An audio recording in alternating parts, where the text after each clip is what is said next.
Hello, friends, and welcome to the program. You know, in 1988, I remember watching the PBS documentary, Joseph Campbell and the Power of Myth. The documentary was originally broadcast as 6 one-hour conversations between mythologist Joseph Campbell and journalist Bill Moyers during the final 2 summers of Campbell's life. In these discussions, Campbell presents his ideas about comparative mythology and the ongoing role of myth in human society. I find the same creative spirituality alive and well in the works of John Knight Lundwall. I first discovered John's novel interpretation of mythology by watching his many riveting videos on YouTube, and not long ago discovered that he had written an absorbing and engaging new book on the nature of mythic consciousness called Mythos and Cosmos, Mind and Meaning in the Oral Age. Recently, he was kind enough to join us in our studios here on the coast of Northern California, where we had the following conversation.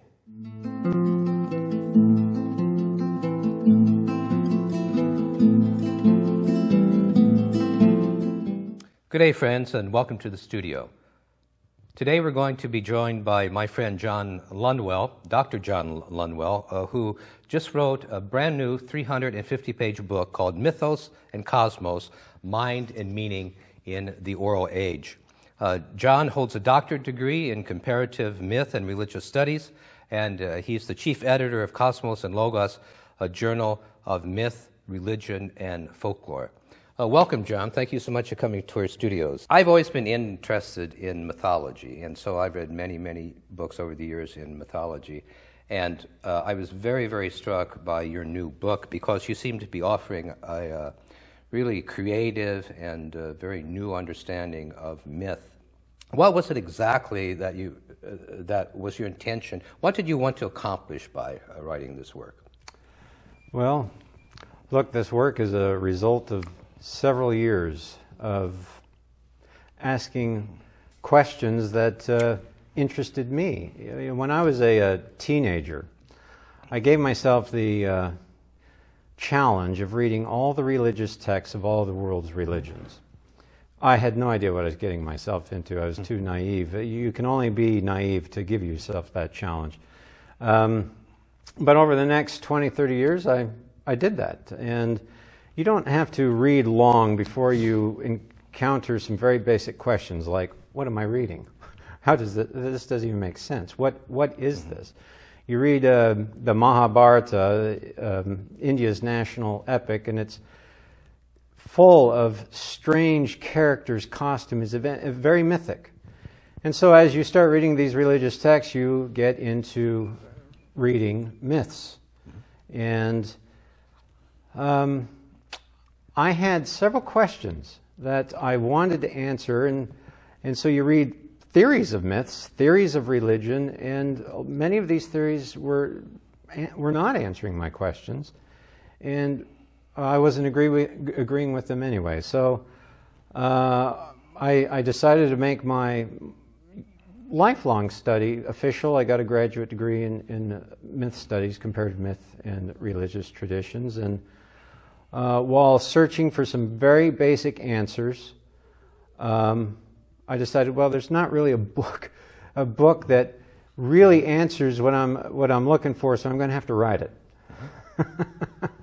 So that's what I did. So there were many different theories of a myth that you read about, but there wasn't a particular theory of myth that captured your imagination. Well, they all captured my imagination to a degree. You know, when you study ancient myths, I mean, to be honest, when you read anthologies of myths, most of them come across to the Western literate mind as a bunch of gibberish, and many people treat them that way. And so when you study myth, you eventually have to do the only thing in order to decipher them. You have to study the theory of myth. Comparative myth studies is really studying theories of myth.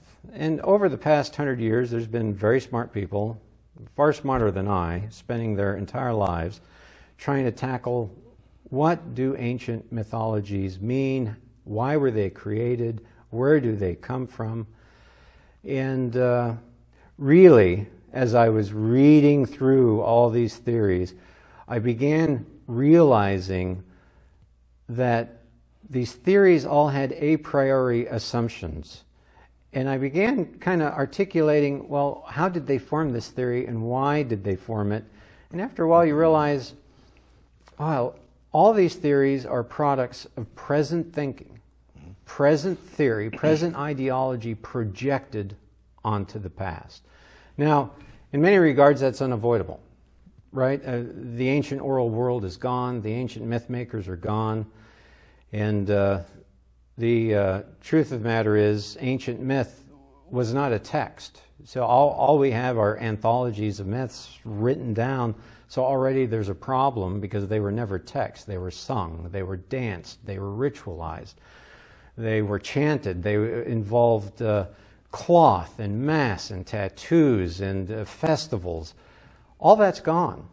And so really we just have to theorize how this comes to us. And so my particular approach is to put a new tweak, create a slightly different look, a new theory of ancient myth by looking at ancient cultures and ancient myths through the lens of oral thinking and its consequences, and especially oral cosmology and how that frames people's worldviews and how myths come out of that cosmology.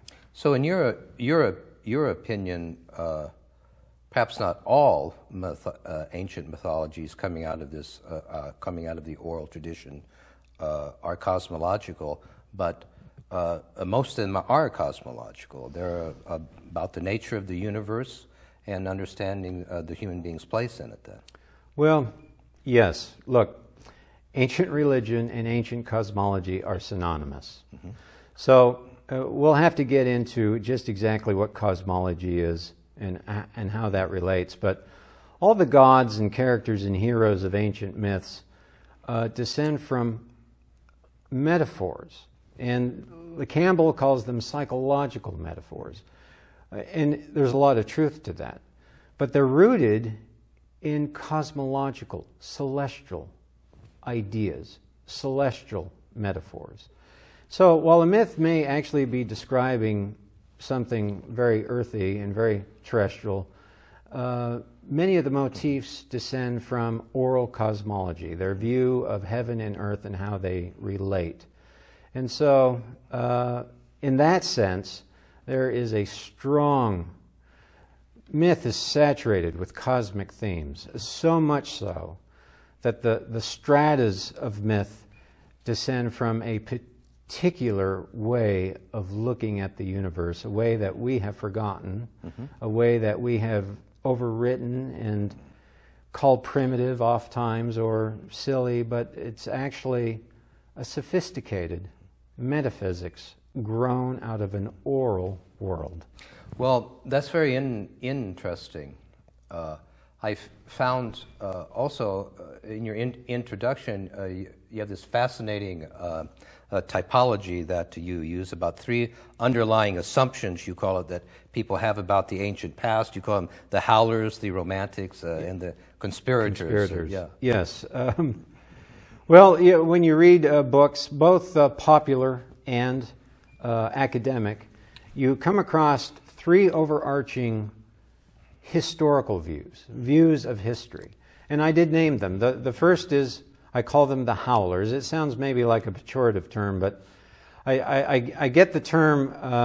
In 1965, an astronomy professor named Gerald Hawkins wrote a book called Stonehenge Decoded. He was from Boston University, and he was the first person to popularize the idea that the standing stones at Stonehenge were aligned to the rising and setting sun on solstice and equinox days. So he had a radical theory. These stones weren't just some lumps of rock. They were a sort of ancient computer that calculated celestial cycles. Well, he wasn't an archaeologist. He wasn't an anthropologist. He wasn't a historian. And mainstream academia destroyed this guy's theory. And the leading archaeologist in Britain, a man named Richard Atkins, wrote an article called Moonshine on Stonehenge, where he criticized Hawkins' work, and he said, look, we all know that Stonehenge was built by a bunch of howling barbarians, end quote. Well, it turns out Hawkins was right, and the mainstream academic community was wrong, simply because it did not enter into their paradigm that ancient peoples could build structures aligned to the rising and setting sun. Well, as it turns out, now that people are looking for these things, this whole new field of archaeoastronomy has been created. We find that the ancient megalithic world is full of these astral alignments, and structures and standing stones are not only aligned to the rising and setting sun, but they're aligned to the rising cycles of the moon, as well as specific stars in the sky. So this means that there is a detailed cosmology that underwrites the construction of these sites. And if it underwrites the construction of these sites, it's going to underwrite their religious constructs. And in an oral age, it's going to underwrite their myths. So you would want to make the argument that part of the problem in the past with understanding of myth, how it functions, and its original intention coming out of oral culture, was because of our own prejudice, that we just automatically assume that people who lived 1,000 years ago or 2,000 to 3,000 years ago were basically barbarians and idiots, and we're just so much more smarter than those people. Well, you know, actually, that is a truth that probably goes back centuries. The present generation may always... Well, actually, in the mythic world, they were always looking back to the Golden Age. They thought the people in the past were much brighter than they were, and that they had lost something essential. But the howling point of view is very popular, and it is exactly what you just said. Everyone believes, everyone in the ancient past, or the people who ascribe to this, were primitive, less intelligent, less evolved, right? That the mind, the human mind, hadn't evolved to the sophistication of the modern mind. And it's easy to think this. You know, you go out on an archaeological dig and you dig up a bone and a piece of pottery, and you take out your iPhone and you take a picture of it and you say, these guys are idiots. Because you have an iPhone that's GPS to a satellite that was shot up there by a rocket, and you got a piece of pottery, right? So it's easy to assume this, but this is an illusion. What we're comparing is technologies. And as it turns out, it takes thousands of years to build up a knowledge base vertically in order to create a technology like an iPhone. But most importantly, it takes writing and literacy to build an iPhone. 99% of human history exists in orality, people who did not read or write. They were not illiterate, they were pre-literate. And there's some things you can't do without writing. You can't make an iPhone. But because you can't make an iPhone, we assume they just never had sophisticated thoughts enough to make an iPhone. And so when we find Stonehenge aligned to celestial movements, or the pyramids or the temples, this doesn't quite fit in our howling primitive conception. Let me just speak real quick on these other two historical points of view. I think, by the way, that the howling point of view is, in the words of a mathematician, Giulio Magli, a silly and sloppy hypothesis of history. People 10,000 years ago, 50,000 years ago, were just as intelligent as people today, as you and I. They had the same hardware. They were operating off of different software, right? Orality has consequences, and literacy has consequences. So when you start detailing these, much of the ancient world, in my opinion, starts to make sense, and I write a lot about this in my book. The other historical point of view is what I call the Romantics. So the Howlers are people who believe that people in the ancient past are howling barbarians. They're primitive. They could only make pottery. And the Romantics are people who romanticize history by saying that everyone in the ancient past was spiritual, was connected with the landscape, was deeply in tune with the psyche and with the rhythms of the universe. Well, actually, there's some truth to that. However, when you look in the ancient past, you see human sacrifice, ritualized prostitution, deforestation of entire landscapes. Myths tend to be extremely violent. This is not a world where everyone's holding hands and singing Kumbaya. It is a gritty, hard world, like the world is today. So there's this romantic view that I think also misses the mark. And the romantic view is very popular. The howling view was popular all the way up until a few decades ago. Scholars have really started to make inroads on that. But now the romantic view has kind of replaced it. And the third, oh yes. No. Well, I was just going to say, let me share with you a story here that I think is pertinent to what you're talking about.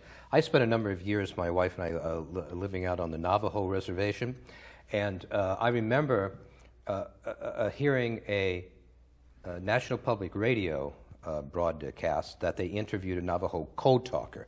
You know, the Navajo people are very, very proud of the role that the code talkers played in World War II, and it was a very fascinating interview.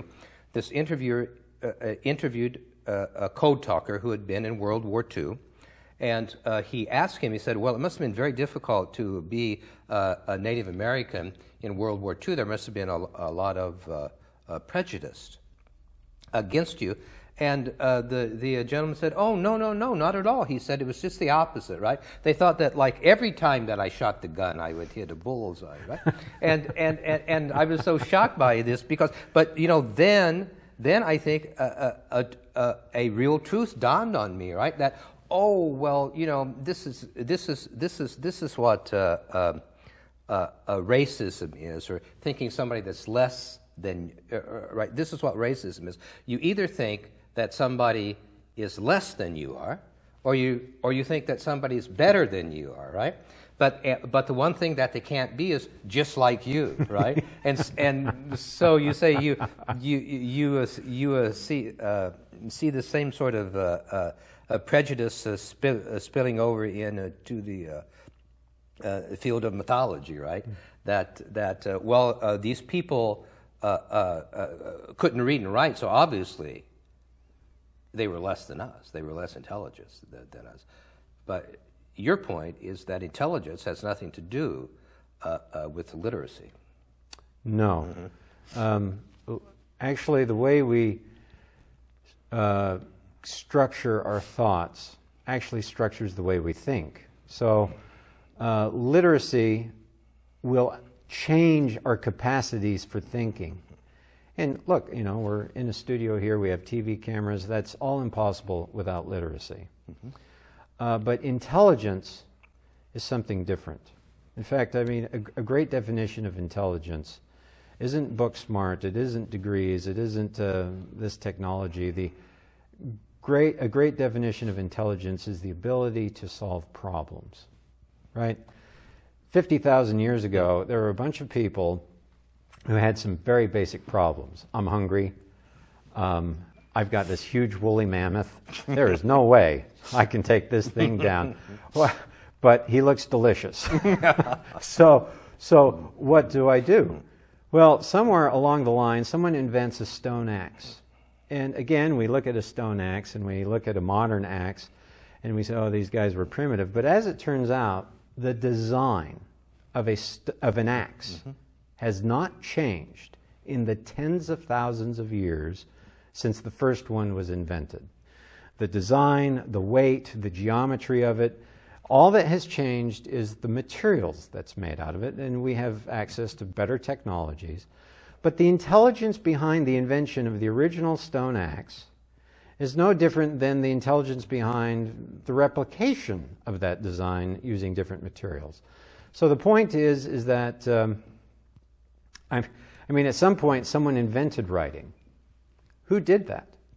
Well, oral peoples had to do that. Yeah. How did they do that? If they were, writing is probably the greatest invention in the history of humanity. It makes space rockets look like small fry. Writing changes everything.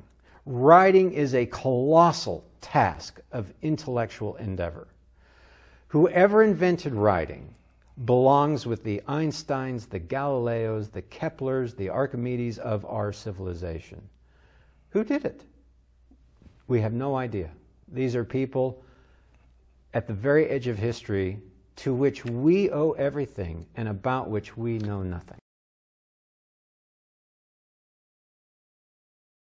Modern cosmology has been basically reduced to science and the instruments of science, the logic, the rationality of the scientific method. Right? So that when modern science looks at the microcosm, right, it sees rocks in motion, right? Right. Rocks in motion. And when it looks at the microcosm, it looks down a microscope. When it looks at the macrocosm, it looks up a telescope, right?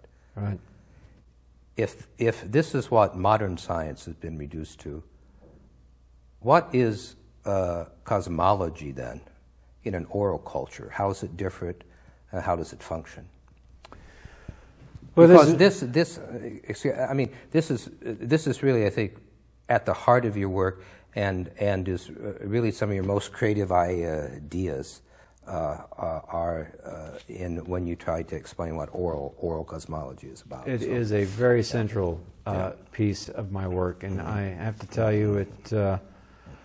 You know, when I started studying religions and myths, and I find these interesting cosmic themes and motifs, you know, pretty soon you build this huge strata of motifs. You don't know what to do with it. None of the scholarly literature really is doing much with it.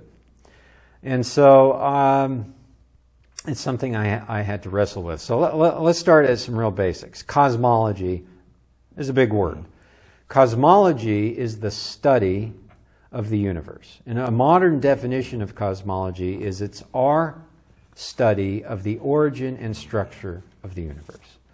And so here's the problem with that definition.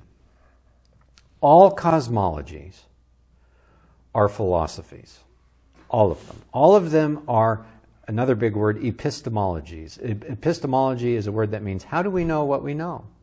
Well, it turns out what we think of the universe is how we frame our cultural imagination. The most important story, the most important narrative you could ever tell a person is a cosmology. Because a cosmology will tell a person where they fit in the universe, where they fit in the big picture. And if your cosmology is rocks in motion and dirt, then where do I fit? The tension between the creationists, right, who are arguing, hey, we should be teaching the Bible in school, and between the secularists that say, no, we need to be teaching science, is really a tension not between science and religion. It's an argument of cosmologies. This group here still wants to find a valuable place in the cosmos. And they start that with the creation, with the cosmology, where the universe came from. It came from God. We cannot give that up. If we give that up, we are no longer an essential part of the cosmos. Well, actually, it turns out that these tensions have existed for centuries. when the Greeks were first articulating a geocentric cosmos, which was completely wrong, by the way, but when they were first articulating a geocentric cosmos, one Roman emperor said, well, this is very interesting, but I prefer to believe in the cosmos of the mysteries. And that cosmos was a cosmos where the human soul took center stage. So even back in classical Greece, we get this tension between competing cosmologies, between the science of the age, which at the time was geocentrism, and the mystery cults that taught that the human soul, the human psyche, was intimately connected with all cosmic functions. So look, cosmology is our understanding of the structure of the universe and our place in the universe. One thing it's nice to know, and again, Karl Popper points this out, all cosmologies are metaphysical. They're all philosophies of some sort. So we have Big Bang cosmology in our modern world. And lots of people are not going to be happy or agree with what I'm about to say, but the truth of the matter is the Big Bang cosmology, with all the other ones in the past and the ones that will be in the future, is a theory that begins in mid-sentence, right? It works after the singularity, where all the matter in the universe is supposed to be in this one particle, this one singularity. Once that's there, then there's this expansion, this explosion, and the universe is formed from it. Well, our theories begin to apply after the expansion starts, right? It doesn't say anything about the original singularity. That is a construct of pure faith. We can't prove it. We can't disprove it. We don't know where it came from. We don't know what it is. We don't know anything about it. And again, we can't even prove that it was there. We infer it was there because everything is expanding, and therefore we assume that everything must have been in one particle. But this is philosophy. This is metaphysics. This is something we can't disprove or prove. So, again, I'm not denigrating it. I love studying scientific cosmology, modern cosmology. It's one of my passions. And astronomy, I'm an amateur astronomer. I love going out using my GPS telescope and looking at the stars. But it's important to know that modern cosmology is a philosophy, and one good way of comparing it to ancient oral cosmology is by talking about this idea of a macrocosm-microcosm.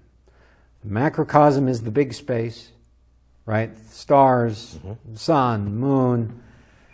The microcosm in modern science is actually the quantum particles, but in oral science, the microcosm was the human soul, which was a reflection of the bigger cycles around him or her.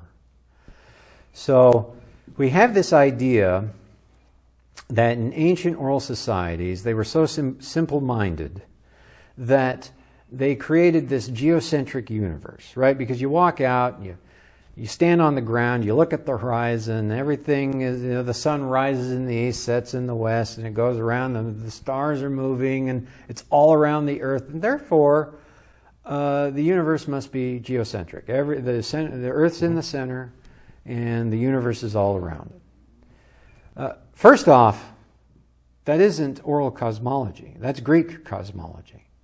Pre-Greek cosmology is actually uncertain because it was oral.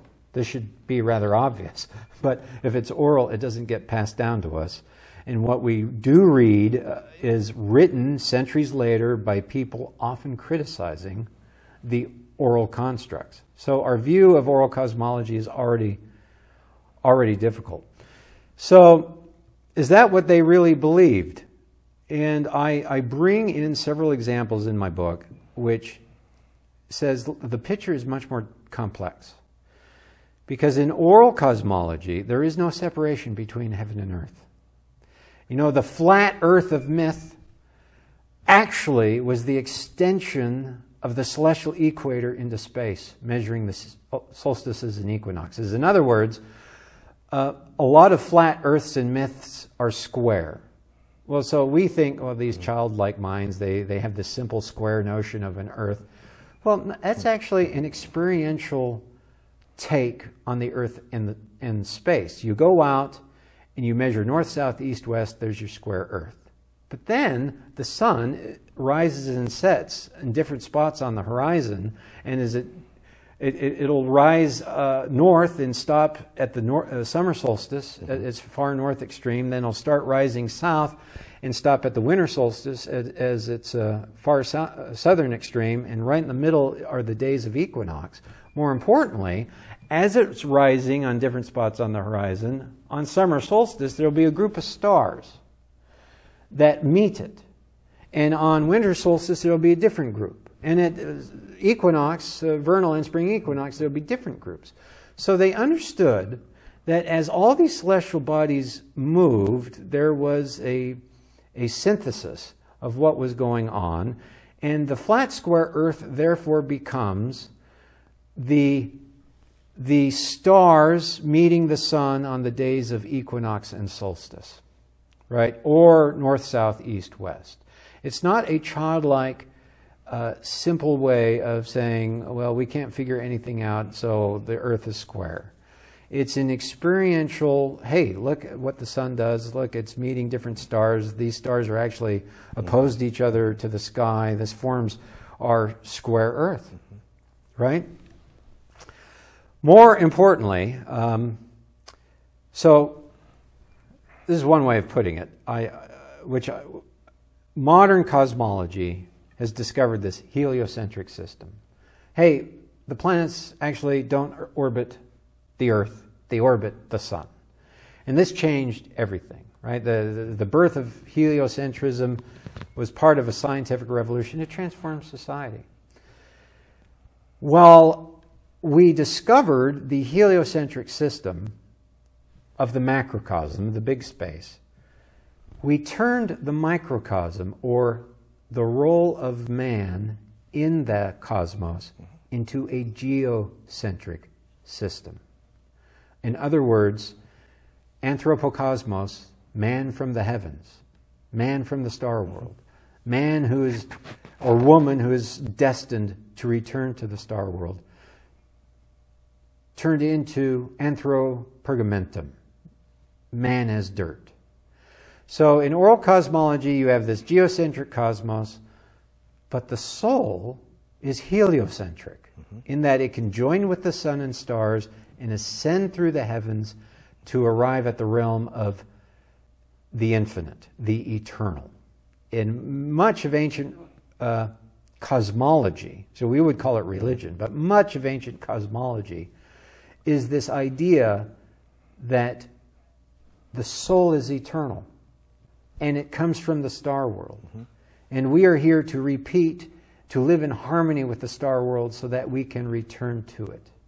It's such a fascinating idea, this notion of the human beings coming from the stars, because you speak of that in terms of ancient Greek and Egyptian thought, but I was adopted into a sub-tribe of the Lakota Sioux people, and I'm the firekeeper for my family's Sundance ceremony. And every Sundance, when I'm there in the middle of South Dakota on the Pine Ridge Reservation, looking at the beautiful heavenly stars, I hear the stories that my family tells that they originated, the Lakota people came from the stars, and that when they pass from this life, that they journey through the Milky Way back to eternal life. And that idea that's being expressed in the middle of this country, at summer solstice, in the Lakota culture, is still the same story that was told of this celestial ascent back into eternal life that's thousands and thousands of years old. It's beautiful. It is. It's stunning. It's a beautiful story, and you can see there the power of that. The power of those notions is because we have a place now in the world. We are related to the stars. We are related to the earth. We are related to one another. And we are all part of this. One of the primal religious notions of the Navajo people is the notion that they call hojo. And that means a harmony, beautiful. Harmony and beauty, in many of their prayers. We live in beauty, beauty behind me, beauty in front of me. That there is a beauty and a harmony that is expressed if one has eyes to see, if one truly wants to live in accordance with this way. There is a great power given to one, and that power has to do with living in the knowledge of eternal life. That we are not simply these beings of clay. We can relate to our form, to our material bodies. But there is we are star beings. There is in us this consciousness that is our origin from which we came, and that when we leave this world, we shut the radio off and we return back to beauty, and we return back to the harmony of the divine light. And that's a very powerful way to live. That's a very powerful epistemology. And why can't that inform us equally, if not more, than a modern scientific cosmology? We are the ones, you're saying, that make those sort of what you call epistemological judgments about. That is correct. That we say, no, it's only science that's going to inform us as to the nature of reality, not the beauty of the night sky. But the point is, science is still speculating. Mm-hmm. Science can offer only honest silence when it comes to subjects of the soul. So, oral cosmology placed the soul in the center of the cosmos. And, we can laugh and smirk at it, but you can't prove or disprove it. And in modern scientific vision, you can't prove or disprove the non-existence of the soul. So oral cosmology explained the universe to the community, and it helped them participate. There's an old Greek philosopher who says, we are eternal souls carrying around a corpse. Right? This body is just a temporary moving of rocks. But our essence is eternal, and it will return to the eternal. I recently lost my sister, Tilly Blackbear, and I remember Tilly used to tell me, she'd say, Lynn, she says, and she was a powerful Lakota woman. She started the first battered women's shelter on a Indian reservation many 40 years ago, something like that. And my sister used to tell me, especially at the end of her life, she'd say, Lynn, we are spirits on an earthly journey. I mean, don't we feel that way sometimes? We really feel that way, right? Even in the midst of this material culture, even in the midst of, like you say, how our bishops now wear lab coats, right? Right.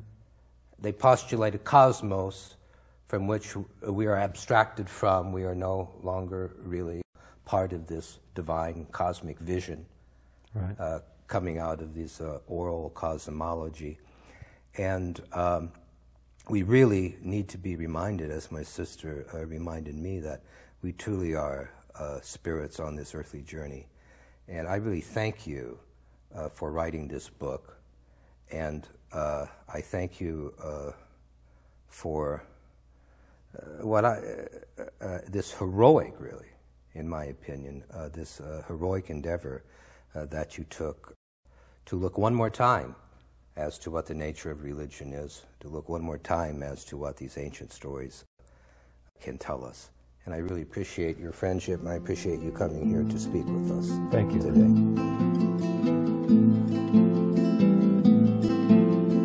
Today.